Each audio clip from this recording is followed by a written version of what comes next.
¿Qué tal? ¿Cómo le va? Qué bueno que está con nosotros hoy y que nos va a acompañar en Diálogos sin Balón.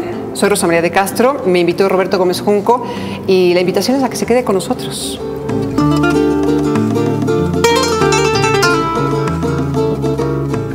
Rosa María de Castro, de veras me da mucho gusto que estés aquí. Muchas gracias por aceptar la invitación.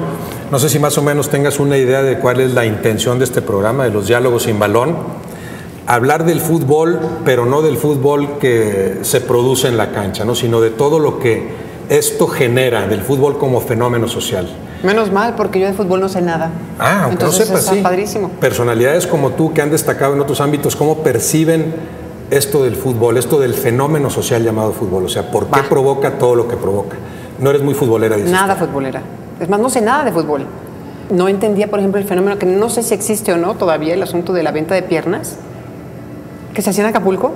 ¿Te acuerdas? Sí, como mercado de piernas, el famoso draft, sí. Ese, el famoso draft. Jugadores que van y, claro, que van, algunos hasta derechos, en su inicio como que caminaban por ahí. Aquí está tal jugador, sí, ¿quién ofrece por él, verdad? Sí, como pasarela. Yo no sé si existe más o no, pero ese tipo de cosas... Se ha ido perfeccionando, pero sigue existiendo lamentablemente, sí. Lamentablemente, qué bueno que lo dices, porque se quejan de los concursos de belleza y yo decía, bueno, esto es peor que poner a venta los animales, por ejemplo, ¿no? Que van y le revisan hasta los dientes. Me parecía muy indigno, pero bueno, es mi opinión. Sí, yo también lo considero indigno. Yo estoy a favor del deporte, el que me digas. Cualquier tipo de práctica de deporte yo la aplaudo, porque entiendo perfectamente bien los beneficios, no solamente de salud, sino además los beneficios sociales que implica para la juventud y para la infancia o la niñez hacer deportes. ¿Practicaste algún deporte tú? Nunca jamás, por eso lo respeto tanto. Lo entiendes, pero como que en teoría nada más. Sí, la práctica, pero lo promuevo, por ejemplo, porque como nunca lo hice, lo promuevo, ¿no? Porque veo los resultados. En los 70s y los 80s, todos sabemos que socialmente querías tener bajo control, por ejemplo, a la juventud desatada, entonces la metías en las discotecas. Antes andaban todos desbalagados por las calles, fue un fenómeno social, por ejemplo, ¿no? Te podría platicar el ejemplo de Brasil y de ahí usar géneros musicales hasta entender por qué llegamos al momento en el que se podía meter en una discoteca jóvenes y tenerlos bajo control. Bueno, el deporte siempre lo he visto como la mejor opción para darle una encomienda, una meta, un objetivo, un destino y una razón de ser a las tardes de los niños y niñas de este país, por ejemplo, ¿no? O del mundo entero. Sí entiendo los beneficios del fútbol, me quedan clarísimos. El canalizar la energía ahí, para que el joven no se distraiga en otros vicios, en otras costumbres, que practique el deporte. Tener un objetivo, o sea, hay dos grandes objetivos del fútbol, si me preguntas solo de fútbol. Una, tener una meta que cumplir, que es ganar. Y me queda clarísimo, o sea, tienes que aprender a ganar, y en este país lo sabemos. ¿Y lo que tienes que hacer para ganar? Sí, por supuesto, hay todo un método y toda una técnica y toda una serie de pasos que hay que lograr y que además no hay concesiones, o sea, no puedes ir del escalón 2 al escalón 10, tienes que pasar por el 3, el 4, el 5, el 6, el 7, el 8. Cumplir en fin, todo un proceso ahí. Y la otra es, el fútbol te enseña a trabajar en equipo, que los mexicanos no sabemos trabajar en equipo, no, somos pésimos, hablamos de nuestra disposición siempre para hacer cosas como en el 85 cuando el sismo, pero al final cuando llega el tiempo de trabajar en equipo, no sabemos. Pero por ejemplo, sí me acuerdo y sí lo viví también como fenómeno social, el equipo que ganó el campeonato mundial, no sé si se llama así, pero el sub-17, estos muchachos que eran menores de 17 años. Sí. Cuando no estás tan contaminado, cuando tienes muy claro qué es exactamente lo que quieres hacer y cuando no eres parte de un sistema de ganancias económicas, como en el caso de estos chavos, somos capaces de hacerlo y esa fue una buena demostración. Nadie les hacía caso, nadie hablaba de ellos, no estaban en los medios de comunicación, no eran ni puntualizados, ni señalados, ni criticados y entonces... Y lograron lo que ninguna selección grande ha logrado, sí. Bueno, por ejemplo, para que veas, eso es lo que a mí me llama la atención del fútbol y es lo que yo entiendo del fútbol, lo que me gusta. Sí te puedo decir varios equipos, voy a pasar el examen. Cruz Azul, América, Morelia, Pachuca. Si no digo el... Llevas correcto, 4 muy bien, okay. Muy bien. Sí. Si las Chivas... Vas muy bien, vas muy bien. Guadalajara. Claro. Me vas a matar porque de Monterrey no sé cuáles son. Rayados de Monterrey. No sé cómo se llama el club, pero bueno, son Rayados. Sí. Veracruz. Por ejemplo, no sé cuáles se fueron a segunda. Los Tigres son los otros de Monterrey, los Tigres. Los Tigres. Por ejemplo, sí sabía que en el béisbol había equipos más importantes en Monterrey que los de fútbol, por ejemplo. Bueno, los Sultanes de Monterrey han ganado más cosas que los equipos de fútbol regiomontanos, aunque el Monterrey en los últimos tiempos sí ha hecho algo, sí. Pues sabes más, sabes más de fútbol que mucha gente que dice que está dentro del fútbol. No, porque esto, no, pero esto que el fútbol propicia, ¿no? en el desarrollo de la juventud, o sea, la práctica del fútbol, no tanto el fútbol como espectáculo, en lo que se ha caído mucho, ¿no? Consumir fútbol, no, practícalo. Sí, juégalo, porque es algo esencial en tu desarrollo como persona, ¿no? Sobre todo en la etapa de la niñez y de la juventud. Las niñas, las mujeres jugando fútbol. A mí me encanta la idea. Que se juega cada vez más. ¿Te gusta la mujer jugando fútbol? Me encanta la mujer jugando fútbol. Aunque no lo hayas jugado tú. Aunque yo jamás haya jugado nada, insisto, confieso, nada, ni he concursado en nada, ni he competido en nada. A lo mejor es una pena, no corro ni las cortinas de mi cuarto. Pero sí entiendo que el deporte en general, y bueno, ahora que hablas de las mujeres en particular, son otro campo de competencia, pues, otro campo de aprendizaje, otro campo de crecimiento. ¿Qué es lo que uno quiere finalmente para uno mismo o para la gente que amas? O sea, en mi caso, yo tengo dos hijas, ¿no? Entonces, si ellas me dijeran mañana, queremos jugar fútbol, sería la primera en apoyarlas. ¿Qué necesitas? ¿Qué hay que hacer? Oye, que si es más femenino, menos femenino, no. Te da salud, motiva tu autoestima, te hace sentir bien, creces y además aprendes a conseguir tus objetivos que finalmente... Y a conseguirlos en grupo, ¿no? Te fomenta valores que quizá no encontrarías en otros ámbitos. En las escuelas en general tienes que aprender a hacer la competencia individual, ¿no? Tú compites contra tus compañeros y contra ti mismo, o por lo menos, bueno, es lo que yo he aprendido. En cambio, cuando trabajas en equipo, como en el caso del fútbol, que no es el caso del tenis, ¿no? Que son deportes individuales, tienes que aprender a trabajar en equipo, ¿no? Y tú sabes que si... Fíjate que te voy a decir, te voy a pantallar, que si el lateral no pone un balón en el justo lugar donde el delantero lo necesita, por más esfuerzo que haga el delantero... Es culpa del lateral, sí. No sé si sea su culpa o no, pues, pero tiene que haber esta especie como de reducción de la parte individual para... Claro. Hacer algo por colectivo. El bien colectivo, el fútbol es un juego colectivo. Entonces, si piensas en el fútbol, a veces yo pienso en el fútbol como nación, como ejercicio, o sea, como deporte, no vamos a pensar en el negocio ni pensemos tampoco en el espectáculo, ¿no? Porque entonces ahí ya es un campo en el que no te puedo hablar. Pero si pensáramos en el fútbol y en este país como una cancha o un partido entre dos equipos, yo creo que aprenderíamos mucho más y seríamos una nación menos pobre, menos lastimada, menos necesitada y mucho más competitiva. Sí. El fenómeno del fútbol es lo más parecido a lo que yo he vivido, toda proporción guardada, por favor no me malinterpreten, Roberto, es la cobertura del Papa. O sea, yo en mi trabajo como persona de noticias, este sentimiento a flor de piel, donde sale lo mejor y lo peor de los seres humanos, lo he vivido solamente en las coberturas del Papa a México, que fueron 3 en diferentes años, y en una cobertura especial que me tocó en alguna ocasión para Univisión de fútbol, porque ¿qué haría yo cubriendo algo para fútbol, no? O en las coberturas post eventos del Mundial donde México jugaba, como decías, en el Ángel de la Independencia o en algunos de esos lugares donde se reúnen en bares o las familias se juntan para ver el partido de fútbol, ¿no? Yo solamente lo he vivido en esos dos sentidos. A flor de piel, la gente que se le pone la piel de gallina y se desvive y grita y le habla a la tele y le recuerda a la familia, al comentarista, y si está de acuerdo o en desacuerdo, literalmente se organizan unas discusiones que solamente he podido ver en este otro rubro, insisto, de la parte de la religión. Por eso muchos dicen que el fútbol es una religión, o para mucha gente, lo cual claro que parece excesivo, pero claro, sí puede exceso, fanatizar sí a la gente en similar medida. No en balde hay un libro de Juan Villoro, ¿verdad? Que el más reciente, Dios es redondo, ensayos sobre fútbol extraordinarios, en donde dice Dios es redondo, o sea, este nexo de la religión con el fútbol, la redondez del balón con el Dios es redondo. En política no existe eso. Todo el mundo dice, cuando estés con gente decente no hables de 3 temas, no te dicen no hables de religión, no hables de política y no hables de deportes o no hables de fútbol, ¿no? Porque siempre se generan estas pasiones desbordadas. Entre los políticos eso no pasa, eso es un mito. Tampoco cuando se habla de economía. Es más, te puedo decir que es más pragmática la cosa. Sí, más absolutamente, ¿no? Y además apela menos a los sentimientos, vamos a decir. Sin duda, es más pragmática y es mucho más una cuestión de estrategia. Generalmente es un asunto de estrategia y de operación. ¿Quién opera, cómo opera, dónde mete las manos, dónde las saca, quiénes están involucrados, quiénes no, y a quién beneficia o a quién perjudica? No, en fútbol todas esas cosas y consideraciones quedan detrás. Yo veo, y lo he vivido, ¿no? Como la gente se le sale el corazón y el amor y la pasión por su equipo. ¿Cómo lo explicaría yo si fuera psicólogo, que no lo soy, ¿no?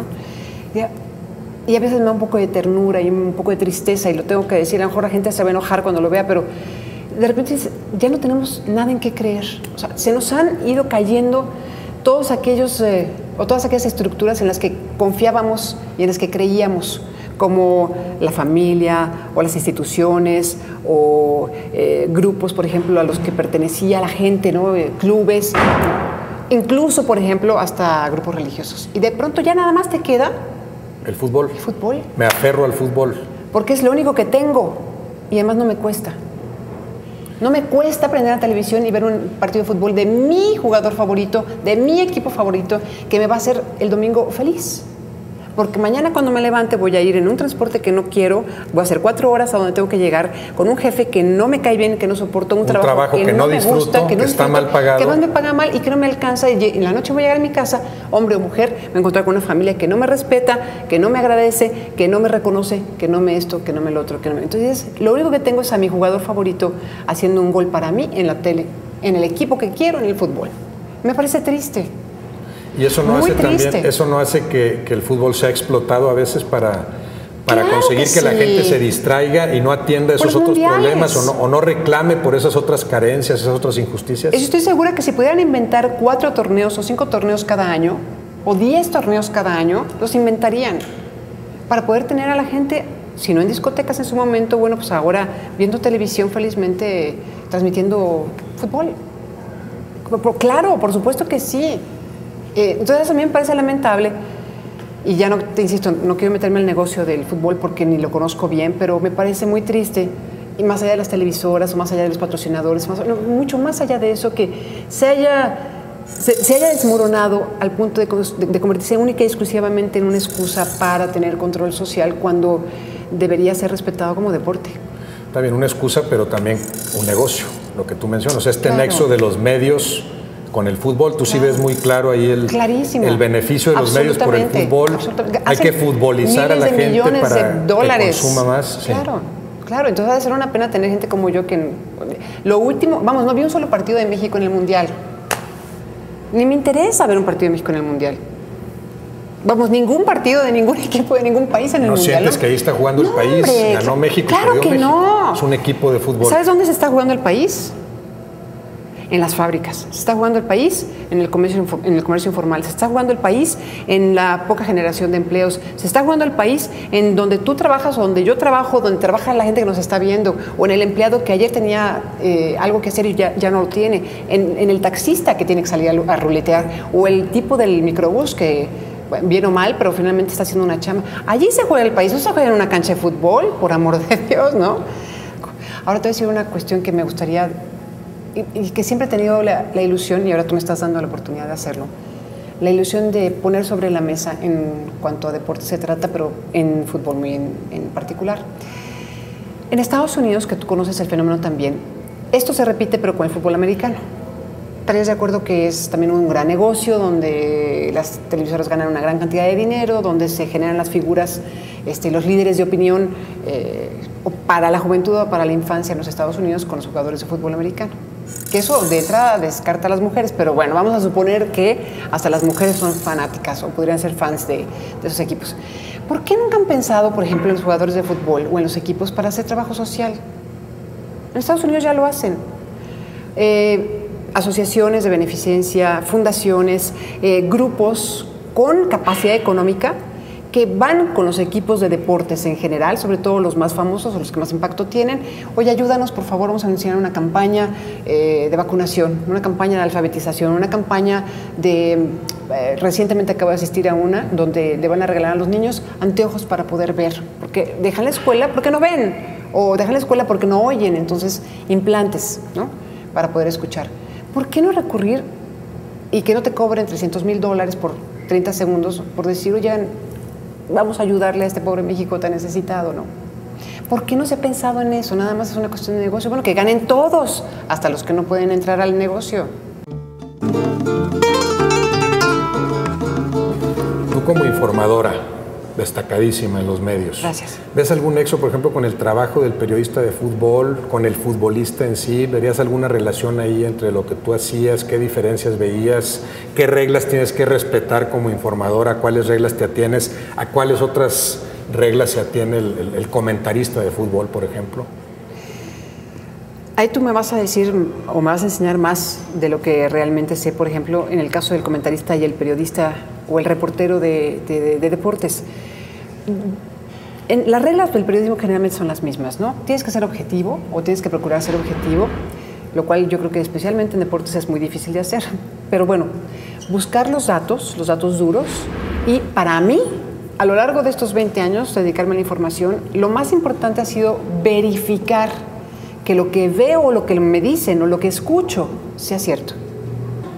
Y dejar que la gente decida, que la gente se genere su propia opinión. Eso es para mí lo más importante del trabajo que me ha tocado venir haciendo, ¿no? Que ciertamente ocurre igual en el fútbol. A mí, futbolista, me encantó lo que decías hace un rato que conversábamos. Pues el futbolista no tiene que hablar, tiene que jugar y que me demuestre lo que sabe hacer en la cancha. Porque además me dice todo. Esa es la diferencia, que está a la vista. El fútbol ahí está, lo estamos viendo, ¿no?